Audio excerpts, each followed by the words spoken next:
Olá, boa tarde, seja muito bem-vindo. Eu sou Juliana Dariva e te faço companhia neste sábado. Você vai ficar atualizado nos principais assuntos que foram destaque nesta semana, com análises de especialistas convidados pela nossa equipe de jornalistas. E eu abro essa edição falando sobre o Zagallo, uma das maiores lendas do futebol brasileiro que infelizmente morreu na noite de ontem no Rio de Janeiro aos 92 anos. Ele estava internado desde o fim do mês passado e a causa da morte foi a falência múltipla dos órgãos. O ex-jogador Mário Jorge Lobo Zagallo, o único tetracampeão mundial de futebol, deixou um legado de sucesso no Brasil e no mundo. Você vai acompanhar um pouco da trajetória desse ícone do esporte. A lenda Mário Jorge Lobo Zagallo nasceu em Alagoas e foi para o Rio de Janeiro aos 8 meses de vida. Das peladas no Maracanã, antes mesmo da inauguração do estádio, Zagallo passou pelas categorias de base do América, que tinha sede na Tijuca, antes de ir para o Flamengo. Aos 18 anos, foi convocado para servir o Exército e deu início à sua relação com as Copas do Mundo. Fez a segurança das arquibancadas do Maracanã na derrota do Brasil para o Uruguai na final da Copa de 1950. E com isso foi testemunha do fatídico Maracanazo.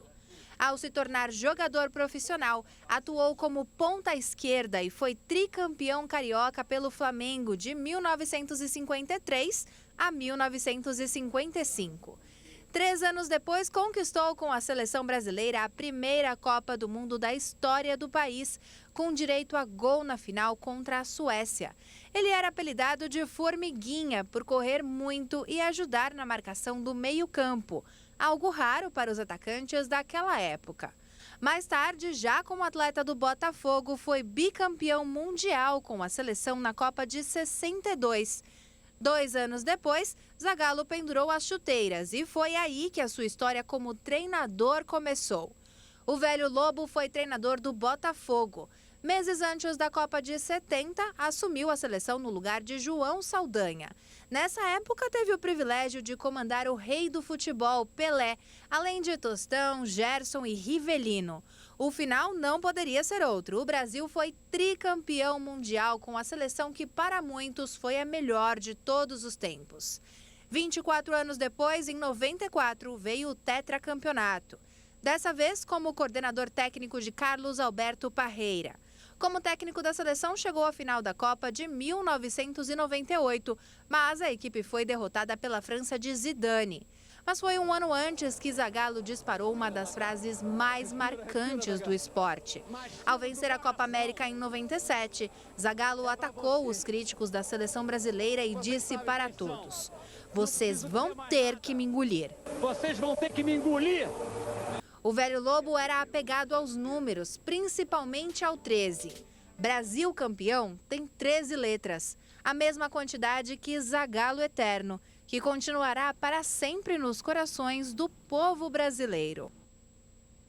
E nós perdemos uma estrela que com certeza deixará um grande legado. E agora vamos falar sobre a guerra na Ucrânia, que está prestes a completar 2 anos. O que Vladimir Putin dizia ser uma operação militar rápida se tornou um conflito longo com milhares de civis e soldados mortos. A guerra no leste europeu matou milhares, reduziu cidades inteiras a escombros, fez milhões de refugiados e deixou um saldo de inflação, juros altos e economia global mais frágil. Sirenes de alerta de ataque aéreo soaram em toda a Ucrânia. Milhares de mortos e refugiados deixaram tudo para trás na tentativa de fugir de um conflito sangrento que parece não ter fim. Quando os primeiros caminhões russos apareceram no leste da Ucrânia, ainda era difícil entender como aquela distante fronteira, na verdade, era o portão da nossa própria casa. No mercado e nos postos de gasolina, os preços rapidamente foram para as alturas. As explosões nas contas no fim do mês forçaram mudanças de rotina até nos países mais ricos. Durante o inverno, 1/4 dos britânicos planejou desligar os aquecedores de casa e o governo teve que subsidiar as contas de energia. A guerra criou um impacto econômico de efeito cascata. Além da energia, outro gatilho que disparou o sistema mundial de preços ocorreu no setor agrícola. A Ucrânia desempenha um papel-chave no setor de commodities, como milho e cereais. Antes do conflito, o país exportava pelo Mar Negro mais de 5 milhões de toneladas de grãos. Tudo ficou parado por pelo menos 5 meses. Foi só a partir de um acordo assinado em julho que os primeiros navios voltaram a ser liberados. A guerra causou insegurança alimentar e agravou a fome na África e no Sudeste Asiático.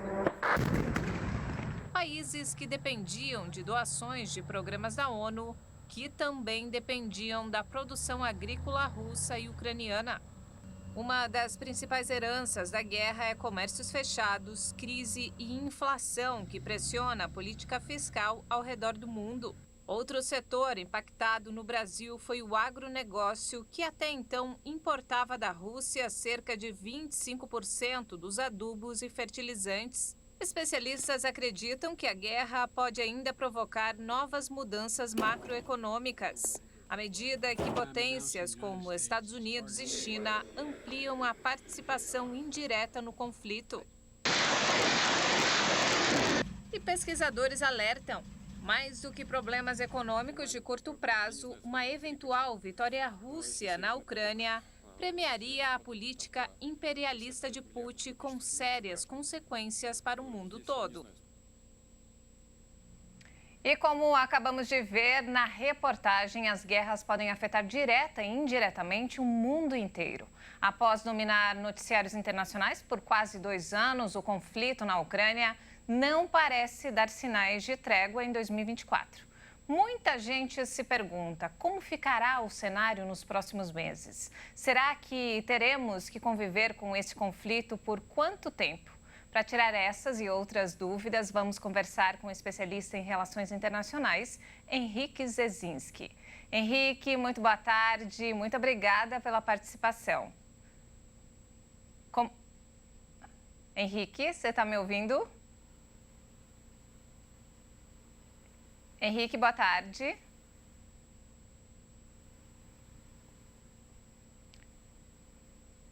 Henrique. Daqui a pouco a gente conversa com o Henrique, então, enquanto isso, a gente vai assistir uma matéria sobre um outro conflito que vem preocupando muito em várias partes do mundo, que é o conflito entre Israel e Hamas, que também, infelizmente, completa 3 meses amanhã. Acompanhe.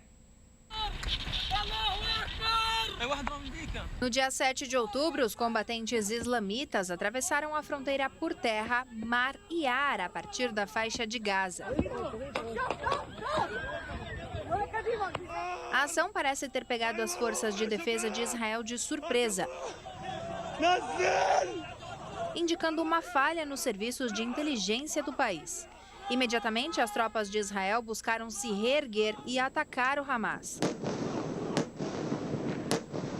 Tudo aconteceu de forma muito rápida. Praticamente 48 horas depois, mais de 300 mil reservistas foram convocados para reforçar o exército.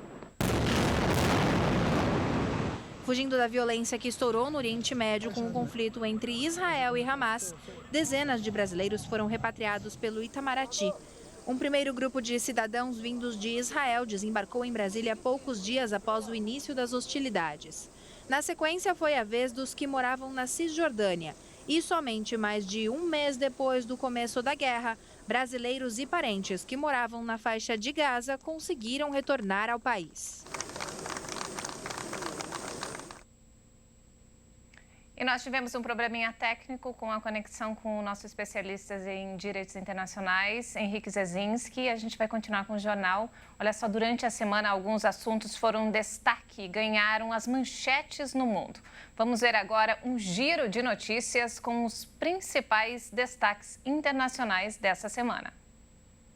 Hoje é o 6º dia de buscas pelo helicóptero que desapareceu no litoral norte de São Paulo. A aeronave sumiu do radar no domingo com 4 pessoas, incluindo o piloto. Desde o dia 1º de janeiro, o salário mínimo passou de R$ 1.320 para R$ 1.412. O valor, que será pago a partir de fevereiro, referente à folha de janeiro, é 6,97% maior do que o salário do ano passado.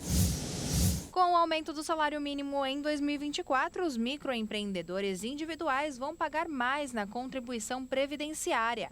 A contribuição passou de R$ 66,00 para R$ 70,60 para o MEI em geral, ou seja, 5% do salário mínimo estabelecido para o ano.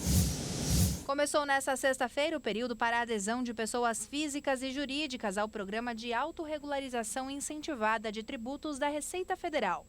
Pela proposta, as dívidas podem ser pagas sem multas e sem juros. A área sob alerta de desmatamento na Amazônia caiu pela metade, enquanto no Cerrado subiu 43% em 2023. O acumulado de 2023 na Amazônia é o menor desde 2018. Já o Cerrado atingiu o maior índice da série histórica no bioma. O governo federal reforçou a segurança no evento agendado para segunda-feira, que marca um ano das invasões de 8 de janeiro. Mais de 2.000 policiais militares do Distrito Federal devem ser escalados.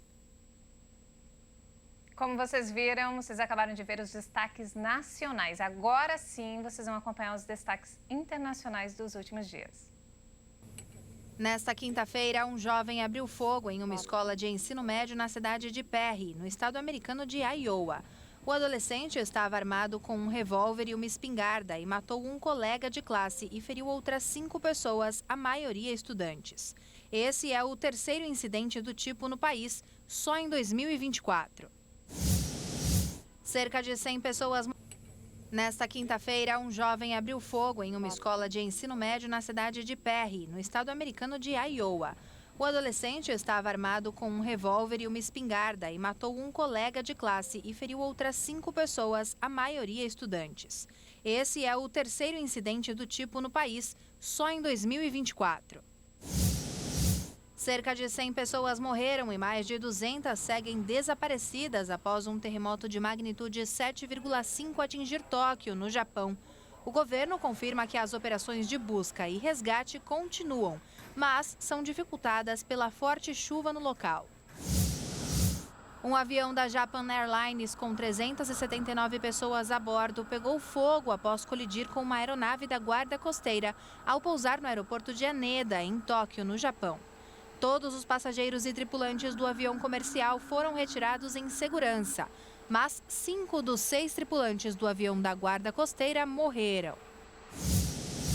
Mickey e Minnie Mouse, símbolos da Disney, completam 95 anos e entraram em domínio público no dia 1º de janeiro. Assim, qualquer empresa pode fazer uso do personagem para criar novas histórias e produtos. A versão do Mickey que entra para domínio público é a de 1928. Um acidente no metrô de Nova York deixou pelo menos 26 pessoas feridas no Upper West Side, da cidade americana, nesta semana. Funcionários do Corpo de Bombeiros disseram que um trem de passageiros que partia da estação 96th Street atingiu um trem de trabalho, fazendo com que o trem de trabalho que transportava trabalhadores de trânsito descarrilasse. As autoridades disseram que não houve vítimas fatais no acidente. O Índice Mundial de Preços, calculado pela Agência de Alimentos das Nações Unidas, encerrou 2023 cerca de 10% abaixo do registrado em 2022, com valores em dezembro também abaixo se comparado ao mês de novembro, ajudando a aliviar ainda mais as preocupações com a inflação global dos alimentos. O índice de preços das Organizações das Nações Unidas para Alimentação e Agricultura alcançou uma média de 118,5 pontos em dezembro, uma queda de 1,5% em relação a novembro e 10,1% abaixo dos níveis de dezembro de 2022. Hoje, a invasão do Capitólio nos Estados Unidos completa 3 anos. O ataque aconteceu durante uma sessão do Congresso que confirmaria a vitória de Joe Biden. Trump enfrenta acusações por ter instigado apoiadores. Agora sim, nós retomamos a conexão com o Henrique. Boa tarde, Henrique. Você está me ouvindo? Boa tarde. Um prazer estar aqui de novo com vocês. Prazer é todo meu. Muito obrigada pela sua participação. Como vimos, a guerra na Ucrânia segue firme e forte.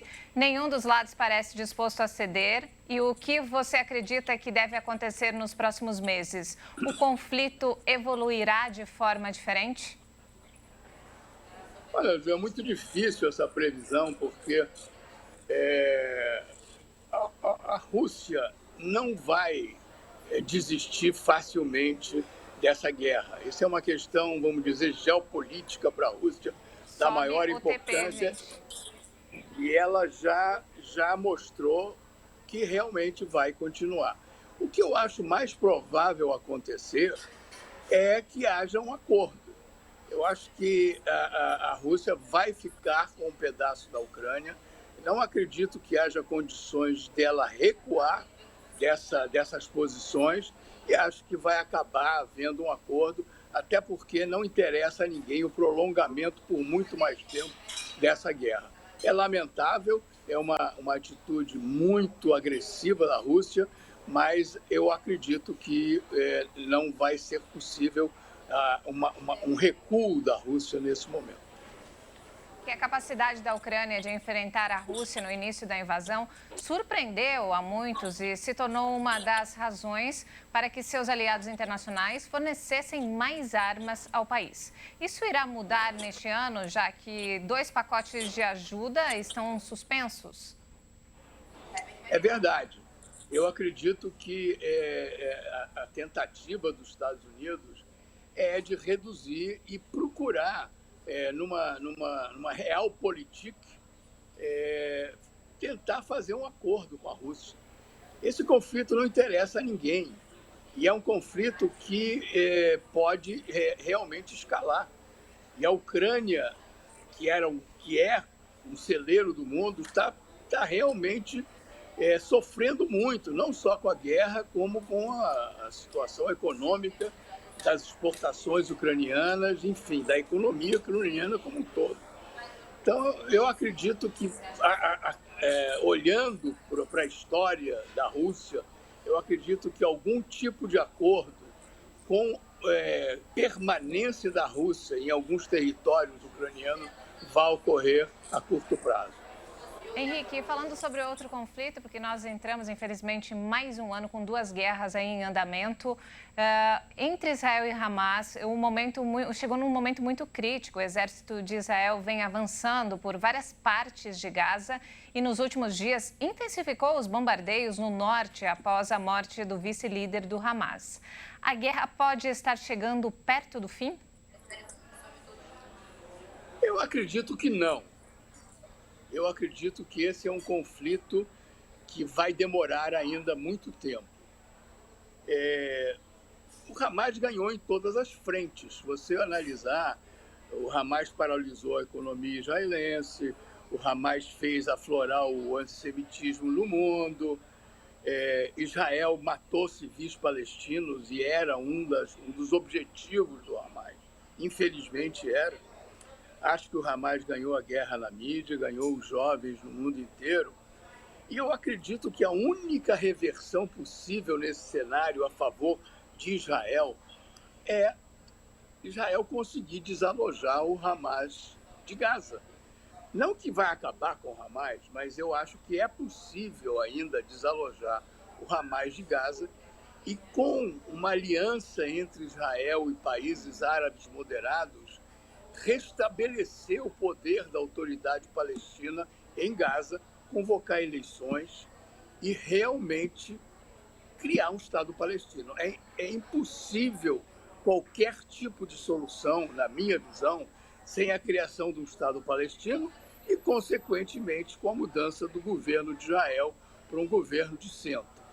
Então, eu sou moderadamente otimista em relação a essa tragédia toda, e eu acredito que ela possa resultar, finalmente, num processo de paz mais duradouro no Oriente Médio e, consequentemente, um isolamento maior do Irã por parte de Israel e dos países árabes.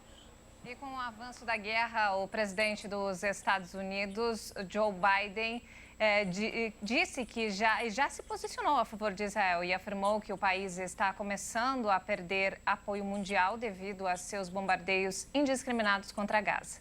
Além disso, a Organização Mundial da Saúde vem alertando que, se os ataques continuarem, uma verdadeira catástrofe vai se instalar na região. O quanto isso prejudica a imagem de Israel e quais as consequências para Netanyahu se ele perder apoio? Vamos começar pelo fim. As consequências para o Netanyahu já são previsíveis, porque eu não acredito. O Netanyahu, politicamente, está morto. A última pesquisa deu a ele menos de 20% de intenção de voto numa próxima eleição, e acredito que ele não tem condições de enfrentar a responsabilidade dele perante o fracasso do discurso de direita israelense, que era um discurso só de segurança. Por outro lado, eu acho que a imagem de Israel, ela não é que ela vai piorar, ela já é ruim. A imagem de Israel, infelizmente, Israel perdeu essa guerra na mídia. O que eu acredito que possa acontecer, efetivamente, é um acordo em que os países árabes realmente queiram estabelecer e criar um Estado palestino junto com Israel, com as forças israelenses, tanto de esquerda como de centro, que querem a criação de um Estado palestino sem terror, porque o terror é o grande eleitor da direita, da extrema-direita israelense. Então, essa é uma situação complexa, mas eu ainda acredito que, apesar o discurso do Biden tem sido de apoio a Israel. E é claro que ele tem que forçar, ele está diante de eleições americanas também, o discurso dele tem que ser um discurso de desengajamento da ofensiva israelense. Mas todos sabem que é impossível, nesse momento, Israel deixar de continuar a guerra até desalojar o Hamas de Gaza. Henrique, nos resta torcer para que esses conflitos terminem logo, porque de certa forma eles impactam direta e indiretamente na nossa vida. Muito obrigada pela sua participação. Você sempre agrega muito aqui no nosso programa. Um ótimo fim de semana. Muito obrigado. Um ótimo fim de semana para você. É sempre um prazer. E de volta ao Brasil, olha só, agora vamos falar de um assunto que preocupa muita gente no início do ano, as contas. Não é novidade que as festas de fim de ano fazem com que a gente gaste um pouco mais. Uma comida especial, presentes e uma roupa nova. E aí, depois que esse período passa, a conta chega. E se você não conseguiu economizar muito em dezembro, ela pode pesar no bolso, já que IPVA, IPTU, matrícula escolar, uniforme das crianças e material escolar se juntam com os gastos em dezembro e com as despesas de sempre. Por isso é preciso se planejar para acertar o orçamento e começar o ano no azul. Mas será que o brasileiro tem esse hábito? Eu fui às ruas para conversar com algumas pessoas. Vamos conferir. Ano novo, gastos de sempre. No fim do ano gastou muito ou segurou um pouquinho? Não, eu gasto bastante, até porque as festas de final de ano elas pedem isso, né? Não tem como, viagem, compras pra ceia, presentes, então a gente acaba gastando até mais do que a gente pode, né? 13º já era? Já era, acabou. 13º não tem mais.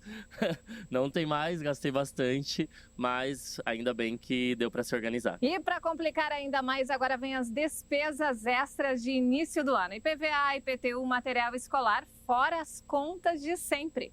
Não sobrou dinheiro? Então é bom reorganizar o orçamento, reduzir gastos para não pesar ainda mais no bolso. Se considera uma pessoa organizada financeiramente ou põe o pé na jaca? Organizada. Você gastou muito no fim do ano? Um pouco. Suficiente, tipo, para não me endividar. Mas a expectativa não imita a realidade. 77% das famílias brasileiras estão endividadas. Outro dado mostra o tamanho do problema. O Desenrola, programa do governo federal de renegociação de dívidas, já renegociou mais de 18 bilhões de reais em débitos, o que demonstra que a realidade financeira da população tem passado longe da organização. Para esse especialista, ter consciência da nossa realidade financeira é determinante para manter o controle dos gastos. Nós precisamos saber onde estamos, primeiramente. Eu estou endividado? Eu estou super endividado, com o nome negativado?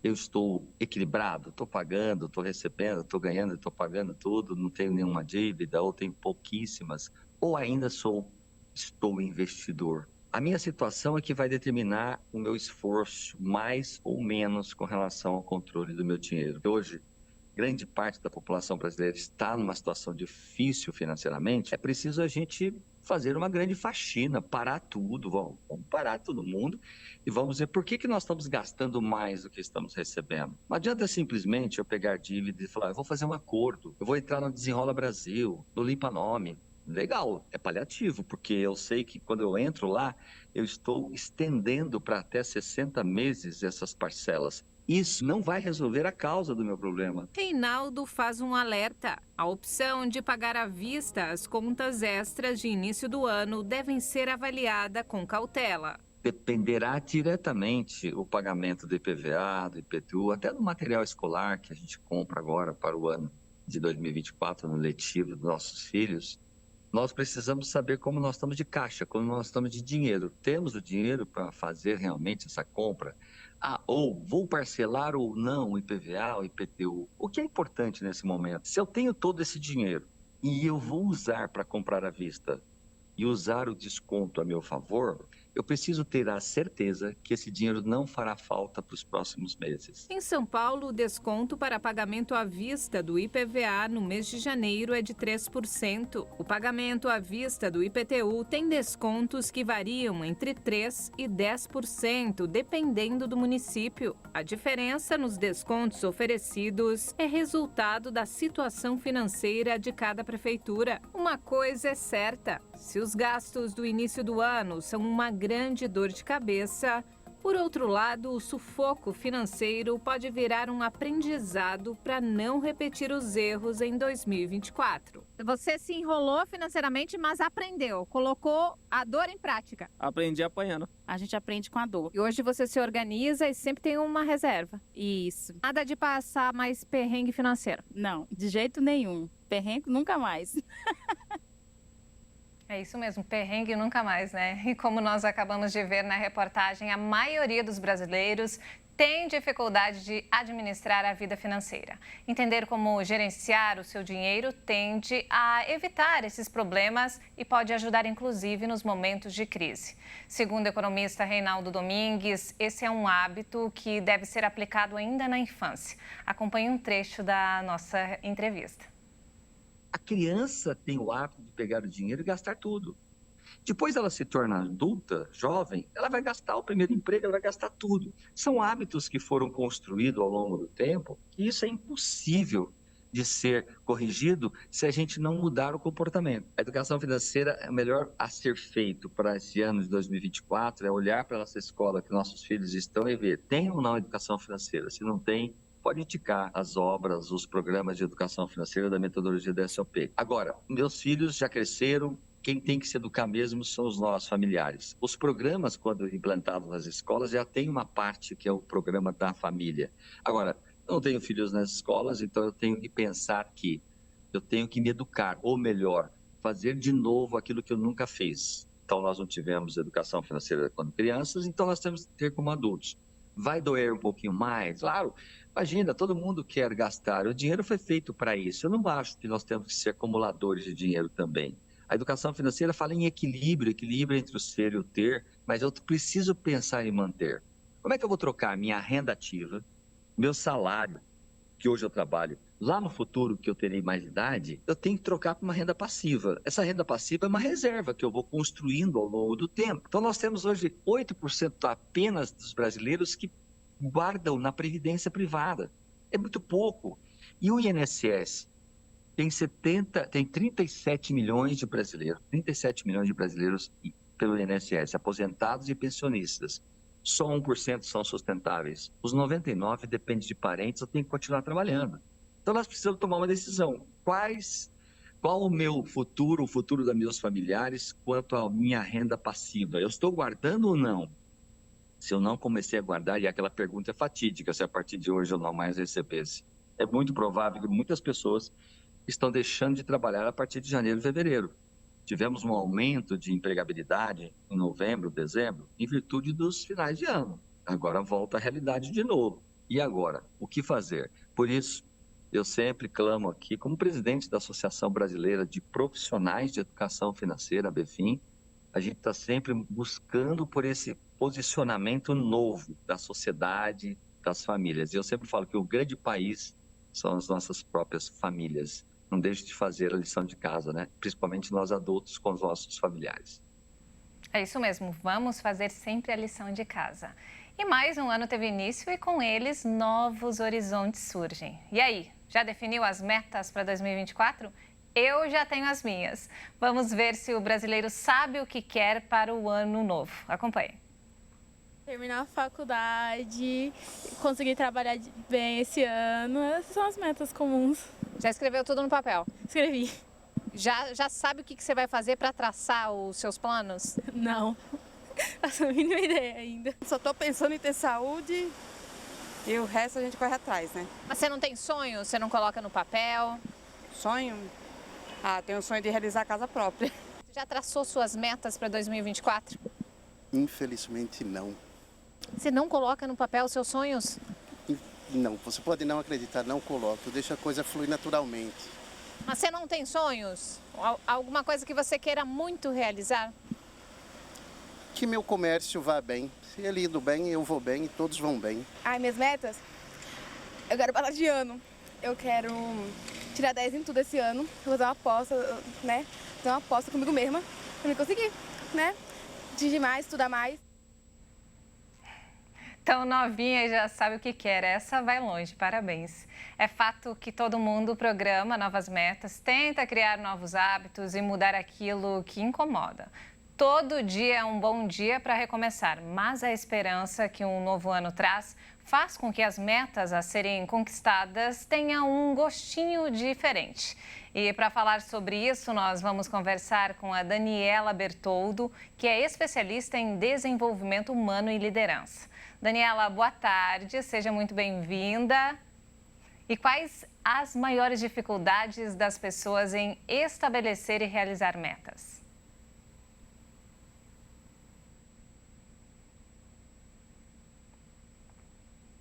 Dani, boa tarde. Olá, boa tarde. Boa tarde. Oi, Dani, boa tarde. Muito obrigada pela sua participação. Fala pra gente quais são as maiores dificuldades que as pessoas têm em estabelecer metas e colocá-las em prática. A maior dificuldade é porque o ser humano ele é muito imediatista. Então, nós temos pressa. Quando a gente fala de um plano de metas, de uma composição, de colocar no papel, isso dá trabalho e exige da gente um esforço. Mas a vida vai acontecendo e como nós temos pressa, a gente quer resultado a curto prazo, isso acaba dificultando muito a realização das nossas metas. Então, esse imediatismo e não ter a paciência de aguardar e de todos os dias trabalhar um pouco em prol das nossas metas, acaba gerando, de fato, essa maior dificuldade. Isso não é só do brasileiro, isso é do ser humano, né? Essa nossa questão de sermos muito imediatistas atrapalha muito quando falamos num plano de metas. E nós vimos com os nossos entrevistados de hoje que nem todos estabelecem metas. Quais os riscos de deixar a vida sem direção concreta? E o que podemos fazer agora, um hábito simples, para começar o ano com uma direção traçada? O principal risco é a falta de direção. Então, se você não sabe para onde você está indo, qualquer lugar serve, né? Você não tem um destino. Eu sempre gosto de dar o exemplo de uma viagem. Se você toma a decisão de fazer uma viagem, mas não sabe para onde você quer ir, e se de vez em quando você não consultar um mapa para saber se você está na direção certa, você provavelmente vai escolher o caminho errado. Então, o mapa, ele é o nosso plano de metas. E a questão do planejamento é onde nós queremos chegar.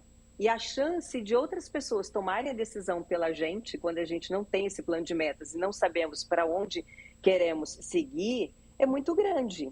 Então, você levantar todos os dias sem saber qual é a sua direção, para onde você está indo, você provavelmente não vai chegar a lugar nenhum. E aí vai ser a culpa do governo, vai ser a culpa da economia, vai ser a culpa dos familiares, dos amigos, porque a gente não tem isso claro. Infelizmente, nós não temos mais tempo. Quero agradecer muito a sua participação. Tenho certeza que você colaborou muito com o público de casa com essas informações. Um ótimo fim de semana para você, Dani. Obrigada, para vocês também. E a nossa edição especial de sábado fica por aqui. Mais informações ao longo da nossa programação. Muito obrigada pela sua companhia, um ótimo fim de semana para você e até mais.